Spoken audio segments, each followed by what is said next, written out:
Sari Vacek's job was to trim the dead branches from the memories of New Syrtis's elite, but the memory director Al-Jamil wanted pruned today wasn't dead. It was a root.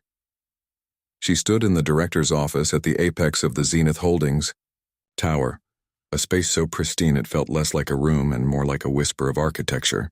The walls, the desk, the floor, all were a single flowing curve of immaculate white composite, reflecting the silent red curve of Mars hanging in the panoramic window. Al-Jamil, a man whose public persona was as flawless as his office, didn't look at her. He stared out at his planet. "The file is designated 7 Gamma, he said, his voice as smooth and cool as the surface of his desk. "A family dinner, 20 years ago. Trivial. An argument. I want it excised from my official life log. Not archived, not partitioned. Excised, as if it never happened." Sari's fingers hovered over the portable console she had placed on the desk. Its matte gray finish a tiny vulgar intrusion in the sea of white. Excising a memory was simple. It was also a lie of a different magnitude than the usual edits, the airbrushing of a corporate misstep, the softening of a harsh word in a negotiation. This was a deeper cut. "As you wish, Director," she said. Her own voice was a carefully cultivated tool, neutral, efficient, incurious. He finally turned, his eyes holding a cold, transactional light. "Ms. Vacek, I trust your discretion is as absolute as your technique. Zenith Holdings values data integrity above all else." The unsaid threat hung in the sterile air between them. With a curt nod, Al-Jamil dismissed her, his attention already returned to the silent grandeur outside. The journey down was a descent through heaven.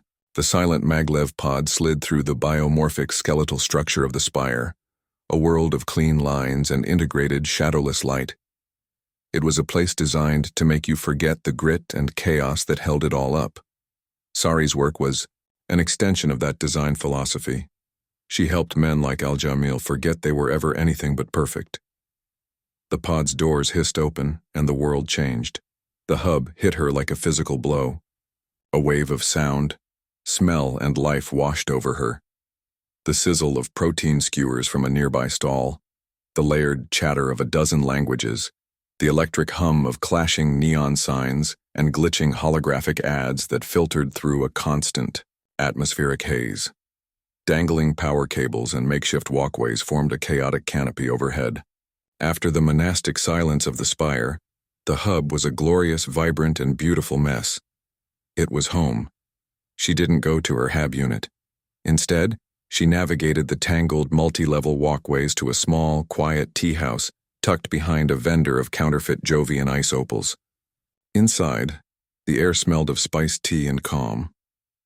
Old Man Fenn, the proprietor, gave her a silent nod and set a cup of her usual Martian ginger root blend on a small table in the back. Here, in the heart of the chaos, Sari finally allowed herself to look. She opened the file on her console. The memory wasn't trivial.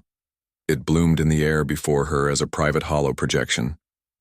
A much younger Al-Jamil, his face still holding the soft edges of youth, stood before an older man, his father. There was no shouting. The horror of it was in the quiet. The father's voice was low, laced with a weary disappointment that was more devastating than any rage. "You have my ambition," the father said, his image flickering slightly. "But you mistake ruthlessness for strength. A foundation built on nothing but acquisition will collapse under its own weight, Ismael. Remember that." The memory ended with the image of young Al-Jamil's face, a mask of profound, burning shame. It was the face of a boy being told he wasn't good enough. The face of the man who had just paid a small fortune to pretend it never existed. The root.